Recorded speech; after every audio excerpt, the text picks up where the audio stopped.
The day my father died felt like the ground disappeared beneath my feet. One moment he was laughing with me on the phone, and the next I got a call saying he'd had a heart attack and didn't make it. I remember standing there frozen, holding my phone so tight my hands went numb. Dad was gone. The only person who ever made me feel seen, who believed in me no matter what, was gone. When I reached home, the house felt empty. The air was heavy, like even the walls were mourning. My mom, Linda, didn't shed a single tear. She just stood there, silent, her face blank as if she had been waiting for this to happen. I tried to hug her, but she pulled away. I thought maybe she was in shock, but I soon realized it was something else, anger. She looked at me like I was the reason he was gone. At the funeral, I sat beside her, trying to hold it together, while people came and went offering condolences. But when everyone left, she turned to me with eyes cold as ice and said, "You're not part of this family anymore." Her words hit me harder than anything I'd ever felt. I thought I misheard her, but she repeated it, her voice steady, like she had rehearsed it. I couldn't even speak. My heart was pounding, my throat dry. I tried to ask why, what I'd done, but she wouldn't even look at me. "If you had been there," she said, "maybe your father would still be alive." That sentence broke me. She blamed me for his death, just because I wasn't home that weekend. I had been finishing a project for my new job interview, something Dad had encouraged me to do. He told me to go for it, said he was proud of me. And now, she was turning that into guilt. A week later, she told me to pack my things. I thought maybe she was just overwhelmed. Maybe after some time she'd calm down. But when I came downstairs with my suitcase, she was already waiting by the door, keys in her hand. She didn't say a word, just pointed toward the exit. My stepbrother, Jason, stood behind her, watching like it was a show. He didn't even try to stop her. In fact, I could see the faintest smirk on his face, as if he was glad to see me go. I stepped outside, holding back tears, trying to understand how everything could fall apart so fast. The woman who gave birth to me had just thrown me out a week after my father's death. I stood on the sidewalk with nowhere to go, the house behind me full of memories I could never return to. That was the day I truly realized I hadn't just lost my father. I had lost my family too. After she threw me out, I thought maybe she would call me back the next day or at least try to talk. But she didn't. Days passed, and instead of mourning Dad, my mom started clearing out his things like he had never existed. When I came back once to drop off a few papers, I saw strangers walking around our living room. She was selling his belongings, the furniture he'd picked, his books, even his favorite leather chair. But what broke me most was the guitar. It was the one Dad had taught me to play on when I was little. He used to sit with me for hours, guiding my fingers on the strings until I got it right. It wasn't worth much money, but it meant everything to me. When I asked her to at least let me keep it, she didn't even look up. She just said, "Everything here belongs to me now." A few hours later, I saw someone walking out of the house carrying it. That moment felt like she had sold the last piece of him I still had. I tried to stay calm and told her I just needed a few weeks to get back on my feet. I didn't have a job yet, and I couldn't afford rent anywhere. I asked if I could stay until I found work, but she crossed her arms and told me, "You made your choices. Now live with them." I didn't understand what she meant. What choices? Wanting to finish college? Trying to make Dad proud? But to her, I had become a burden, a reminder of the man she could no longer control. I stood there, hoping she'd soften even for a second, but she didn't. She went to the door, opened it, and said coldly, "You need to go." I could hear Jason behind her. He didn't say a word either, but he didn't have to. The look on his face said everything. He was enjoying it. He had already slipped Dad's gold watch onto his wrist, the one Dad promised would be mine someday. It felt like a slap in the face. I begged her again, tears rolling down my cheeks, but she slammed the door shut before I could finish. The sound of that door closing still rings in my memory, final, sharp, and full of hate. I stood outside for a long time, staring at the door, waiting for it to open again. It never did. That was the last time I saw them. I walked away with my small bag and a few clothes, not knowing where I'd sleep that night. My home, my memories, everything tied to my father, gone in a week. It wasn't just cruel. It was like she wanted to erase him and me from her life at the same time. And for the next 2 years, I didn't hear a single word from her or Jason. It was as if I had never existed. Denver wasn't part of my plan, but I had nowhere else to go. I packed the few things I owned and bought a one-way bus ticket with the little money I had left. The ride felt endless. I kept looking out the window, thinking about everything I had lost in just a few weeks. When I finally arrived, I called my old college friend, Emily. She didn't ask too many questions, she just told me to come over. I will never forget that kindness. Emily lived in a small apartment above a coffee shop. It wasn't fancy, but it was warm, and after sleeping on buses and benches for a few nights, it felt like home. She gave me her couch and some leftover pizza, and that night, I cried quietly while pretending to be asleep. It wasn't just sadness, it was the feeling of being unwanted, like I didn't belong anywhere anymore. The next morning, I started looking for work. I walked around the city, handing out resumes everywhere, diners, stores, offices, anywhere that would take one. After a week of rejections, a small diner on 12th Street hired me as a waitress. It didn't pay much, but it was enough to get by. The shifts were long and exhausting, but I didn't complain. I needed something to keep my mind busy, to stop thinking about home and what my mom had done. Every night after work, I'd count my tips carefully and put a few dollars aside. I promised myself that I'd never depend on anyone again. Emily used to joke that I was becoming a machine, always working, never resting. But she didn't understand that I couldn't stop. If I slowed down, I'd start thinking about Dad again. He used to tell me I had his smile. That thought used to comfort me, but now it hurt. Sometimes, while cleaning tables late at night, I'd see his reflection in my mind. That same gentle grin, the one that made me feel safe. I'd hear his voice telling me not to give up, that I was stronger than I thought. But there was something else too, something that didn't make sense. I kept thinking about how fast everything happened after he died. How Mom changed overnight. How she was already ready to sell his things like she had been waiting for the moment. And why hadn't anyone contacted me about the will? Dad would never have left me with nothing. He always made sure everything was fair. That thought started keeping me up at night. I tried to brush it off, telling myself that maybe I just didn't understand how these things worked. But deep down, I felt it. Something wasn't right. It wasn't just grief or anger. It was a gut feeling that my father's death and the way things unfolded afterward weren't as simple as they seemed. And I promised myself that one day, I'd find out the truth. 2 years passed, but the pain didn't really go away. Life in Denver had become routine, work, bills, and silence. I had moved from Emily's couch to a tiny apartment downtown. It wasn't much, just one room with a squeaky bed and a window that let in too much noise from the street, but it was mine. I had built a life from nothing, one long shift at a time. Then one afternoon, something unexpected happened. When I got home from work, there was a letter waiting for me. The envelope was thick, cream-colored, and had my full name written in careful handwriting. The return address said Henderson and Cole Law Offices, Seattle. I froze. That was the law firm my dad used to mention when he talked about updating his company papers. My heart started pounding before I even opened it. Inside was a short message on official paper. Dear Ms. Mitchell, we request your presence at the final reading of your late father's will. There are matters left unsettled that concern you directly. The words didn't make sense. 2 years had passed since Dad's death. I hadn't been invited to the first reading, and my mom made it clear I wasn't part of the family anymore. So why now?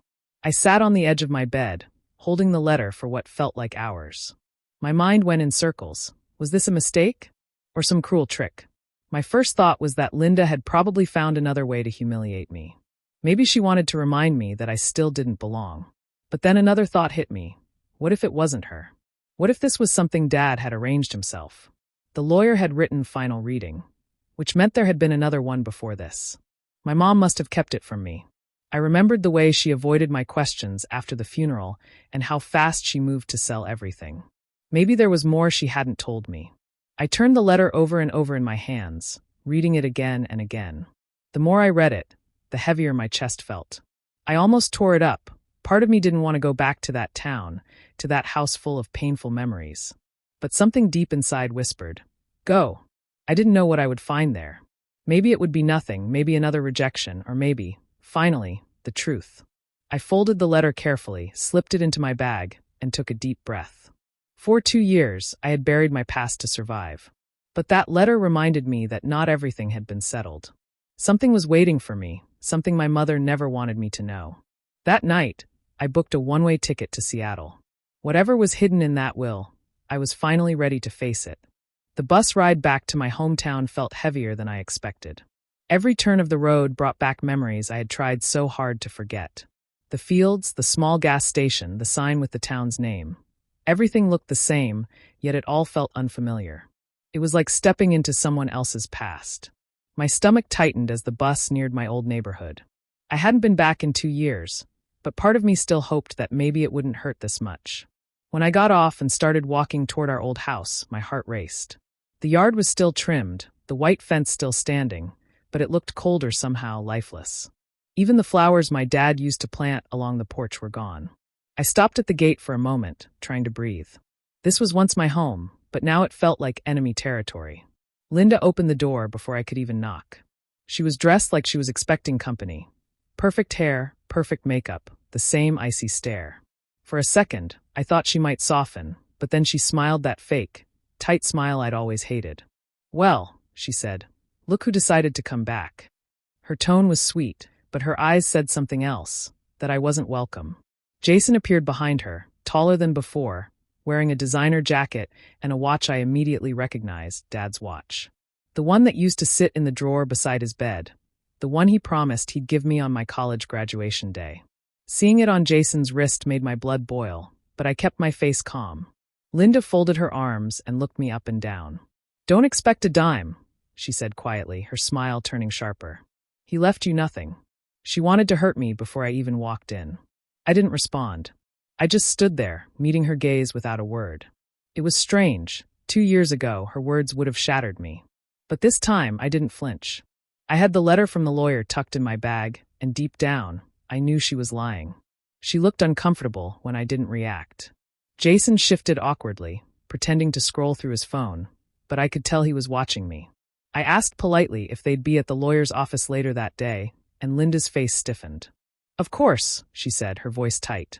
"It's just a formality." I nodded and turned to leave. I didn't need to argue. The time for begging and explanations was long over. I walked down the same driveway Dad and I used to repair together on weekends. The cracks in the pavement were still there. Only now I noticed how uneven they were, just like everything else that family had become. As I reached the end of the street, I felt something shift inside me. For the first time since losing Dad, I wasn't the broken one anymore. Whatever truth was waiting in that lawyer's office, it wasn't going to destroy me. It was going to destroy them. The lawyer's office was quiet when I walked in.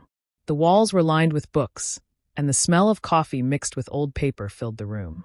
It was strange being there, sitting across from the people who had once been my family. Linda sat on one side, dressed in her usual perfect suit, pretending to be calm. Jason sat beside her, tapping on his phone, acting like he didn't care. I sat alone, trying to steady my breathing. My palms were cold, but I kept them folded on my lap. Mr. Henderson, my father's lawyer, entered the room with a stack of files in his hands. He was older than I remembered, with gray hair and kind eyes. He looked at me and nodded slightly, like he knew this moment wasn't easy. "Thank you all for coming," he said, settling behind his desk. "As you know, this meeting is to finalize the will of the late Mr. Mitchell. There are a few matters that were not addressed during the initial reading." Linda smiled tightly. "I thought everything was already settled," she said, trying to sound confident. Mr. Henderson didn't respond to her. He simply opened the folder in front of him and began to read. "As stated in Mr. Mitchell's revised will," he said slowly, "the distribution of assets shall proceed as follows." The sound of papers shifting was the only thing in the room. My heart was pounding so loudly I could barely hear the first few lines. He listed a few small items left to distant relatives and some donations to charity. Then he paused, cleared his throat, and looked directly at me. "To my daughter, Sarah Mitchell," he said. The air in the room changed instantly. Linda's head snapped toward him, and Jason finally looked up from his phone. Mr. Henderson continued, "I leave full ownership of Mitchell Engineering, along with all associated holdings, accounts, and intellectual property. In addition, she is to receive a sealed letter that explains my decision in full." The silence that followed was heavy. Linda's smile disappeared. Jason's jaw actually dropped. I could feel their eyes burning into me, but I didn't move. I just stared at the lawyer, trying to process what I had just heard. Linda broke the silence first. "That's impossible," she said sharply. "He wouldn't do that. My husband." Mr. Henderson cut her off politely. "This document was signed and notarized 2 weeks before his passing. Everything is legal and verified." She shook her head, muttering to herself, while Jason sat frozen, his mouth half open. I didn't speak. I couldn't. My father had left me everything.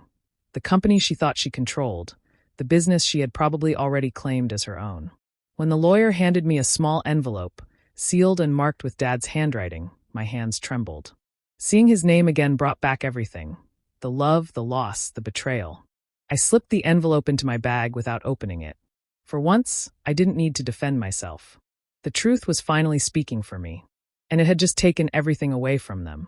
I waited until I was alone in my hotel room before opening the letter. My hands were shaking as I held it. The envelope was thin, and I could see Dad's handwriting through the paper. Just seeing his name again made my chest tighten. I took a deep breath and tore it open slowly, afraid that once I read it, there would be no going back. The first line hit me immediately. If you're reading this, then the truth is out. I felt my throat close.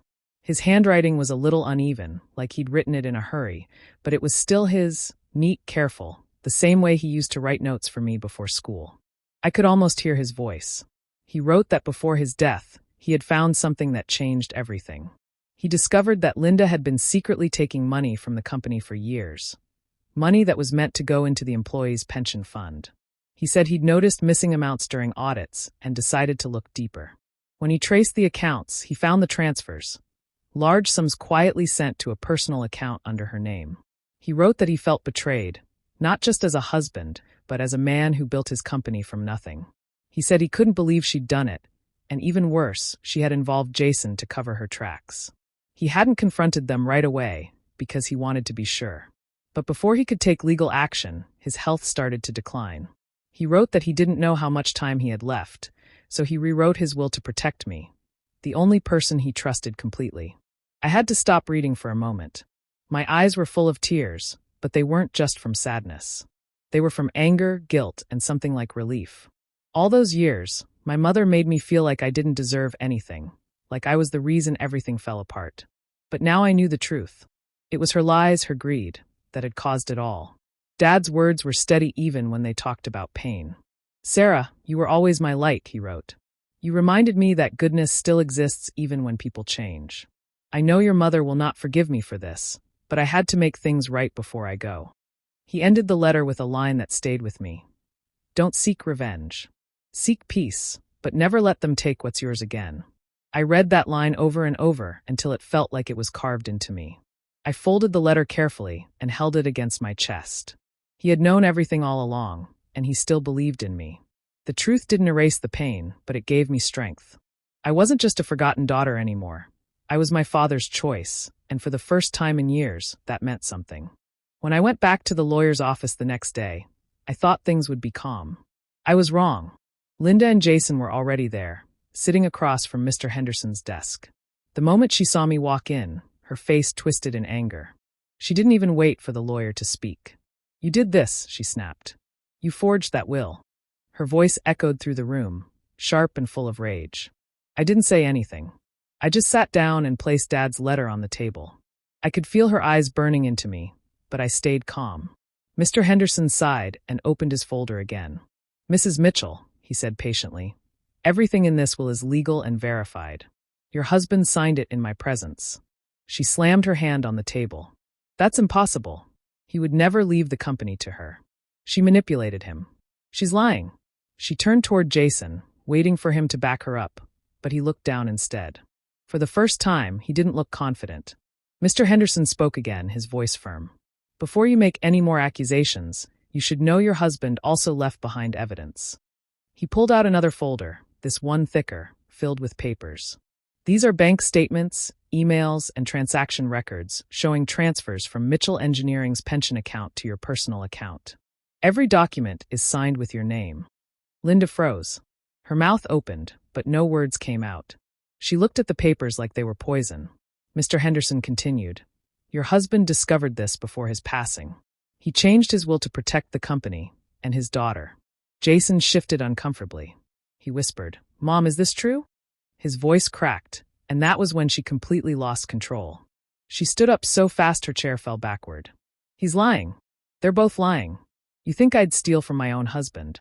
Her voice was shaking now, not from anger but from fear.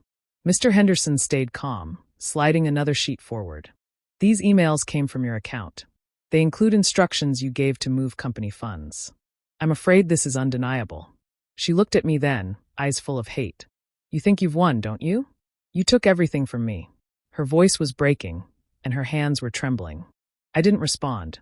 There was nothing left to say. Everything she built on lies was falling apart right in front of her. When she tried to storm out, 2 security officers stepped in. Mr. Henderson had already called them, expecting her reaction. "Mrs. Mitchell," one of them said politely, "we need you to leave the premises." She screamed again, her voice echoing down the hallway as they guided her out. Jason just sat there, pale and silent. I watched her go, feeling a strange mix of sadness and relief. She had destroyed everything good in our family, and now she was facing the truth she'd tried so hard to bury. Watching her crumble didn't make me happy, but it made me feel free. For the first time in years, I wasn't afraid of her anymore. Taking over Mitchell Engineering was harder than I ever imagined. When the lawyer handed me the official documents, it didn't feel like victory. It felt like a heavy responsibility. My father had trusted me with something he spent his whole life building, and I couldn't let him down. The company was still running, but barely. Many employees had left because of what my mother had done. The few who stayed looked tired and defeated, unsure if things could ever go back to normal. When I first walked into the building, the halls were quiet. The walls that once held pictures of my father's projects were now bare. It felt like the life had been drained out of the place. I gathered everyone in the meeting room and told them the truth, that my father had found out about the missing pension funds and that he had changed his will to protect them. There was a long silence, but then one of the older engineers, Mr. Cooper, stood up and said, "Your father would be proud you came back." Those words gave me the courage I needed. The first few months were brutal.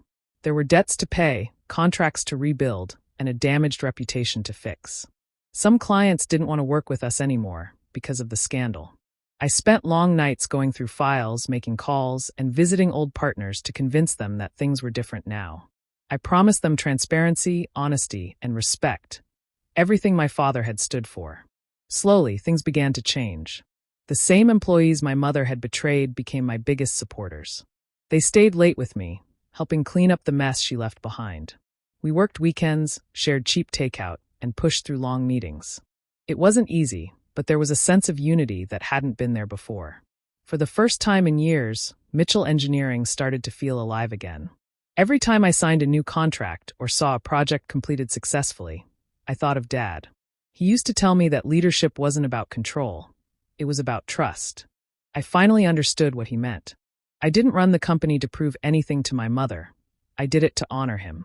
As for Linda, I never exposed her publicly. I could have. The lawyer still had the documents, the proof of her theft. But I didn't need revenge. Her reputation was already ruined. People in town had started talking, and her friends had distanced themselves. Even Jason kept quiet, too ashamed to defend her. She had destroyed herself with her own greed. Sometimes I'd sit in Dad's old office late at night, staring out the same window he used to look through. I could almost hear his voice reminding me that doing the right thing always matters, even when it's hard. And though the pain was still there, it no longer controlled me. I had taken something broken and turned it into hope again, just like he would have wanted. A year had passed since I took full control of Mitchell Engineering, and the change was remarkable. The company that had once been on the brink of collapse was now thriving. Contracts were back, clients were returning, and the employees who had stayed loyal were finally smiling again. I had poured every ounce of energy I had into rebuilding the business, and it felt like my father's dream was alive once more. One crisp morning, I drove to Dad's grave. In my hands, I held the company's first official profit report since I took over. The numbers were better than I had hoped. I knelt down beside his headstone, brushing my fingers over the engraved letters. "You were right, Dad," I whispered softly. "Peace feels better than revenge." It was true. The anger, the bitterness, the desire to see my mother punished, all of it had faded. What mattered now was the life I had built, the integrity of the company, and the people who depended on it. I stayed there for a while, thinking about everything that had happened. How quickly my world had fallen apart after his death, and how long it had taken me to find my footing again. I remembered all the nights I had spent crying, wondering if I'd ever see justice or fairness. And now I realized that the justice I sought had come naturally, not through fighting, but through living the way Dad would have wanted me to, strong, honest, and relentless in doing what was right. As I stood and walked back to my car, I noticed her from a distance. Linda was sitting on a bench near the cemetery, her head bowed, looking smaller than I remembered. Time had aged her face and hardened her features, but more than that, there was regret in her posture. She didn't speak, and I didn't either. There was nothing to say. She had made her choices, and now she had to live with the consequences. Jason was nowhere in sight. I guessed he had finally realized the truth about everything, that his life of comfort had been built on lies and theft. I felt a quiet satisfaction, not cruelty, satisfaction that truth had prevailed and that I hadn't needed to humiliate anyone to reclaim what was rightfully mine. Walking away from the cemetery, I felt lighter than I had in years. The past still lingered in memories and scars, but it no longer weighed me down. Mitchell Engineering was secure, Dad's legacy protected, and I had found my own strength. I didn't need to chase revenge or dwell on bitterness. The life I'd built, the respect I earned, and the people I helped were proof that I had come out stronger than anyone expected. Sometimes justice doesn't come from shouting or fighting. Sometimes it comes quietly, from rising above the people who tried to break you.